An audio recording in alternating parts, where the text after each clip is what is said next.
You are now politicking with Po on PoPolitickin.com. I don't know how y'all see it, but when it comes to the children, Wu-Tang is for the children. We teach the children. You know what I mean? What's up, everybody? It's Seb Torgus from Chicago, aka Idol Boy, and you're listening on PoPolitickin.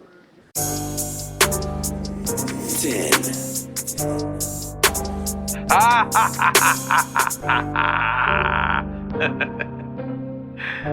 Oh, shit. Wait, hold up. I just woke up in the biggest state. Hold up. I think I'm a probably try to rave. Hold up. 12 naked women getting strange. Hold up. Police knocking at the door, so wait. Hold up. I just woke up in the biggest state. Hold up. I think I'm a probably try to rave. Hold up. 12 naked women getting strange. Hold up. Police knocking at the door, so wait. Hold up. Testing, let's get straight. Hold up, I am not a phony, I'm not fake. Hold up, this shit really happened yesterday. Hold up, let me get a minute to explain.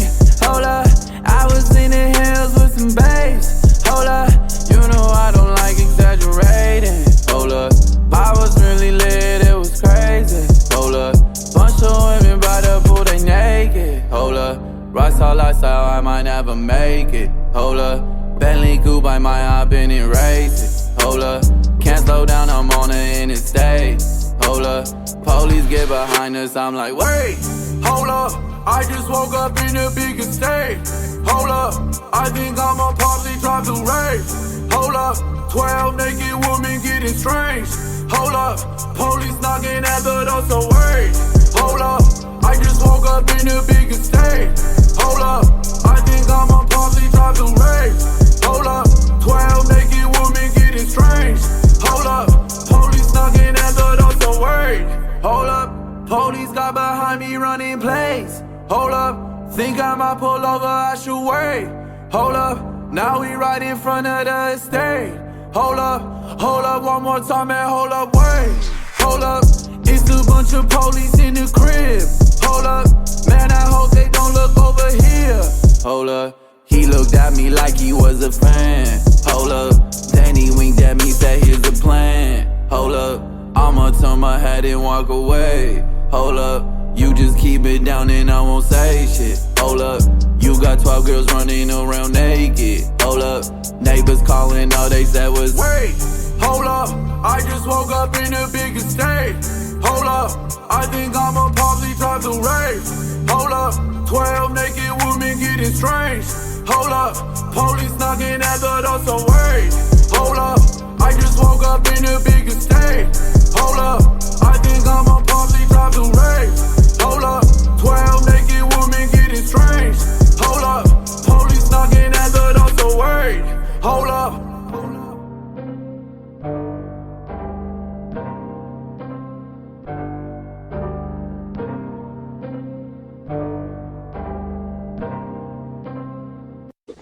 Welcome back to PoPolitickin.com, your home for self-help meets hip-hop. Make sure you download our app on iTunes, subscribe to us on wherever you're listening to. We're on iHeartRadio now. We just got added. I'm now politicking my homie Seb Torgus. How you doing, bro? What's up, man? I'm good. So tell us why music is important to you. Man, there's a lot of reasons why, but one of the biggest reasons to me is that I think it helps me kind of let go and kind of puts me in a different space. So in other words, as a creative or, creative people, they have a lot of things or creative ideas built up in their minds. And sometimes it's hard to kind of get them all out. And I think music for me is a platform that allows me to tell my stories and certain life experiences and kind of get out these creative ideas, whether it's through melodies, flows, lyrics, or even production and certain sounds. It kind of allows me to, it's like a therapy for me, All right. Yeah. And then I want you to talk about your background because I was checking you out. Like I saw you model, you was on a TV show. I saw you on Steve Harvey show. So yeah, so man, so I've been I'm a very theatrical person. And in high school, I was doing a bunch of like theater shit and musicals and plays, and I was never really trying to do music. And I kind of just started doing it for fun. But after I graduated high school, I auditioned for this show on ABC. I'm not going to tell you the name because it's a bogus show, but basically I got on it and I got on a couple episodes and it aired, and that kind of like opened the gateway for everything else. So once I did that, I got kind of brought into the modeling world. I went up to New York, and then I did Milan and Paris Fashion Week about a year and a half ago. And yeah, man, so that's kind of how I really started. I started putting my foot in the door by just, meeting different people in the industry. And it kind of started with like TV to fashion. And then from there, it kind of leaked into music. And that's kind of where I'm at now. All right, and I know that name of that show, but I ain't gonna say nothing. I'm gonna keep it between me and Man, you. listen, it was no disrespect to ABC at all, but it just, it was a great opportunity. I got a lot of money from it. I was able to pay off pay for part of my schooling. But, it just wasn't really my vibe as far as show-wise. Then who are some of your influences? Like, well, who are you listening to right now? Man, you would laugh because I'm all over the place. 1 minute I'm listening to, I love the whole SoundCloud, like the rap wave. So I'm all into Uzi, this new kid, Lil Skies. I listen to Smoke Perp. I'll listen to all these guys and kind of double back. And actually, I'm a big Lana Del Rey fan. I'm a big Cher fan, a Billy Idol fan. Like, I love the 80s, so I'm into a lot of the 80s kind of pop rock kind of wave that happened. So I'm like a big Billy Idol fan. I'm just trying to really bring that kind of movement into 2018. Yeah, I said you kind of look like him. How you looking at your Instagram, you kind of got that look. I'm trying to bring back this Idol boy wave, and that's really Ain't he the one that sang that "Rock the Cradle of Love"? Yeah, Rock the Cradle of Love. Well, what a remix at then, man? What's up, man? So on some low key shit, he's got a song called "Eyes Without a Face," and it's like one of my favorite songs. And I'm trying to not sample, but I'm really trying to remake it into a modern wave, kind of 808 influenced song. Because at the end of the day, like, I'm not really a rapper. I would kind of classify myself as kind of like a pop artist. Mm-hmm. And that's kind of what I like with the 80s is if you really listen to a lot of 80s music, they hit certain melodies and sing certain things. And I'm trying to bring back those melodies, but kind of throw like a Chicago 808 drum kit over it and kind of make it more modern, if that makes sense, And that's what I want kids. Kids are all into this new wave, heavy bass kind of style and flow. So I'm trying to like mix a little bit of both worlds, if that makes sense. And then how would you define pop music? Man, that's hard because pop is shifting. Like, because pop is just short for popular, right?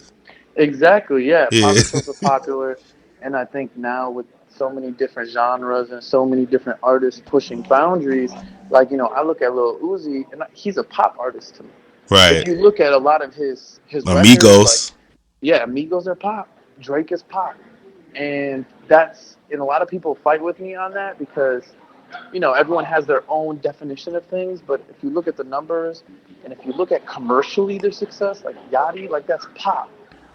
And that's kind of what I'm aiming at is that genre. And also, like, Uzi's XO Tour Life, if you listen to his melody, it's really a pop record.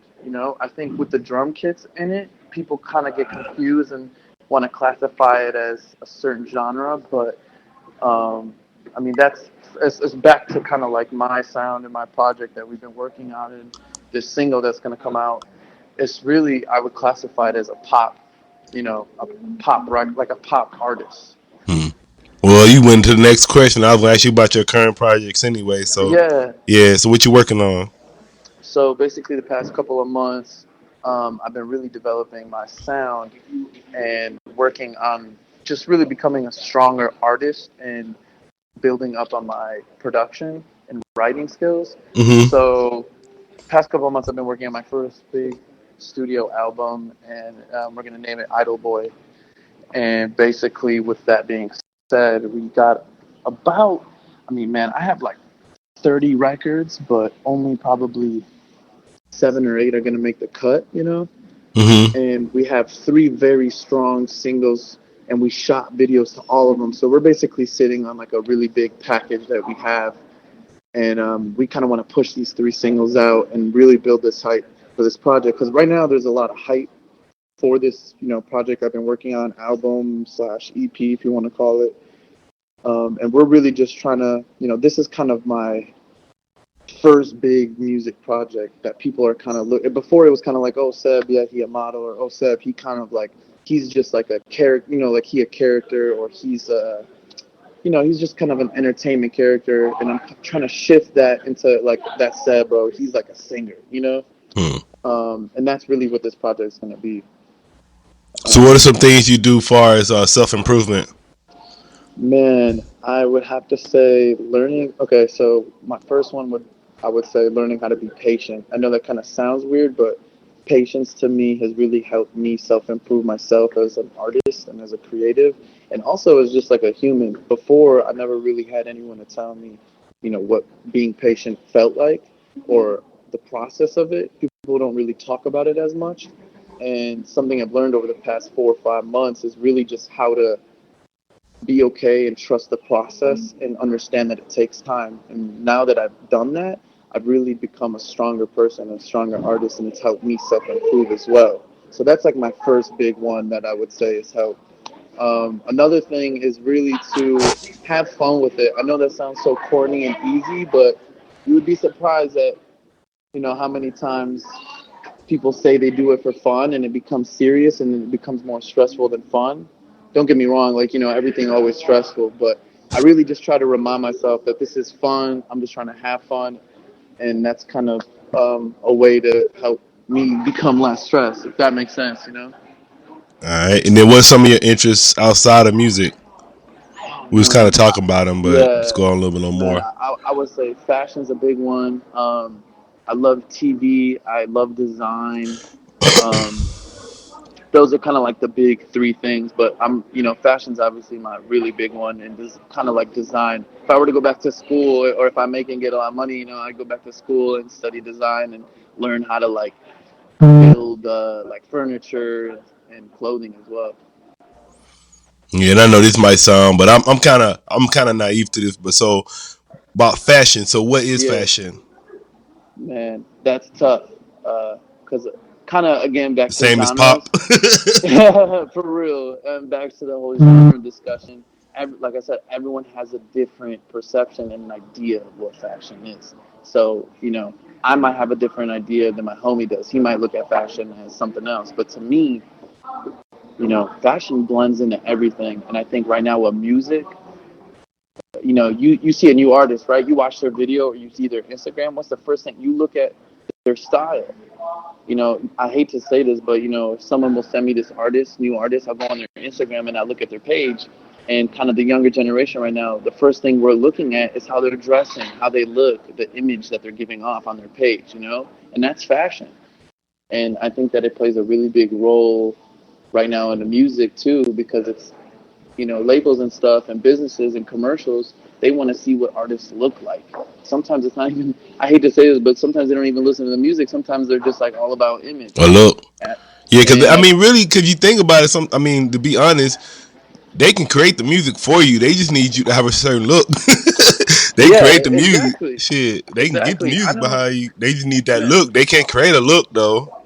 Yeah, and I know artists who've got the music, but they have no sense of style or fashion, and that's when they're kind of like, man, well, you got this part done, now we got to get you kind of looking good. Right. It's a big part in a process as well, And I was gonna ask you, so what are some I guess your top 3 fashion tips you go by? Man, I love jewelry, like accessory jewelry. I wear a lot of silver, like silver only. Man, another thing would be like pants, like jeans. Like if you got some dope bottoms, that's a big plus. And I would say shoes. That's like a given. Yeah, cause like me, man, I'm like on some Steve Jobs shit. I can wear the same shit. Yeah, that's dope. I can wear the same shit every day. Like I don't even care no more. So that's what I'm saying. I'm like, honestly, that's another wave too. Like, I'm from LA. I know you're out there, so LA, you never know who someone could be in some New Balances, some busted jeans, and like a white tee with like a coffee stain on it, and they probably got more money than everyone in that restaurant. You Yeah. know, and that's what I think is cool too, is that it's fashion really could be anything. Huh. It really is anything. But then it's funny how like the fashion and music all go together. Say that again. I said, but it's crazy how the fashion and music Yeah, all go together. yeah, it How we connects, and influence both of them influence one another. yeah, and it's been like that for years. I mean, I look back at the 80s and 90s, it's always been like that with any genre, with rock, with opera, with rap, with hip hop, with R&B. You know, it's always been kind of like a brother-sister relationship with music and fashion.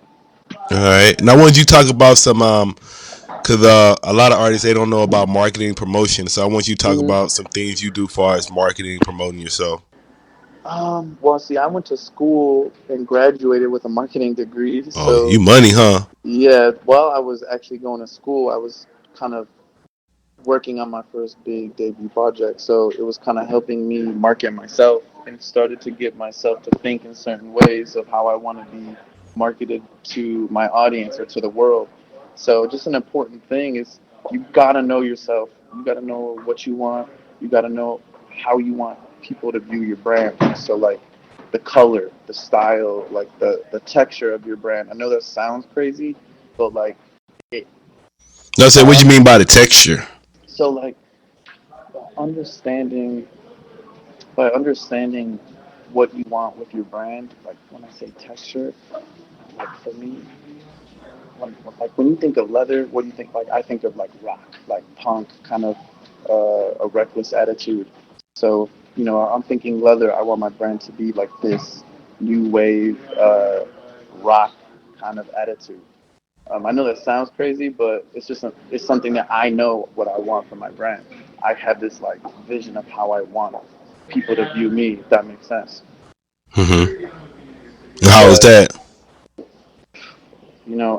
I'm trying to push boundaries and kind of step out of this box. It's a big city, but it's small, and I think that there's a lot of open avenues for different new artists. And right now, I'm trying to bring this 80s energy back into the city and really get this wave going. You say you from Chicago? Yeah, Okay. How was it out there? it's crazy out here, but I love it. Oh, is it bad like they say it is, as far as the violence, or is that just like Man, is that true or everywhere, not? everywhere. You can be anywhere and it could be bad. It's a beautiful city here. Unfortunately, there's a lot of negative things that happen, but that's just like anything. And right now, it's just about staying positive and bringing new energy into the city. All right. And then anybody that's listening to this interview, this is their first time hearing about you. Let them know Yeah. why they should check you out and listen to your music. Man, check me out at Seb Torgus. We're really gonna take over the world. I promise you. We're bringing new energy, positive energy. We on some real '80s idol shit. Hmm. What's up?